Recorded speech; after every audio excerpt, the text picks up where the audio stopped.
Silaturahmi nasional tiga parpol masing-masing Golkar, P3, dan PAN digelar di salah satu hotel di Kota Makassar pada Minggu 6 November 2022. Dalam pertemuan itu, KIB mengisyaratkan membuka diri bagi partai lain jika ingin bergabung ke dalam koalisi.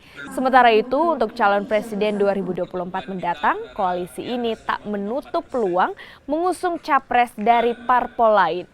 Pengumuman calon presiden pun akan digelar dalam waktu dekat. Terutama untuk kawasan timur, terkait visi misi dan menyatakan soliditas daripada KIB. Dan pasti kenanyanya cuma satu, kapan KIB mengumumkan? Ya. Tadi disampaikan bahwa sekarang ini bulannya Rabiul Akhir. Nah, kalau Rabiul Akhir kita harus berhati-hati. Dan kedua, tadi juga disampaikan bulan ini Indonesia punya hajatan besar.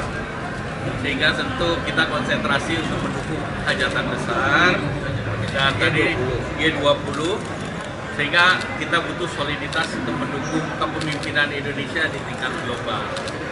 Nah, tadi juga disampaikan dalam dialog umum bahwa KIB ini kan sekarang sudah punya karcis premium lebih dari 20%. Tapi KIB masih menunggu 1-2 partai lain. Jadi kalau 1-2 partai lain bergabung baru kita announce siapa yang akan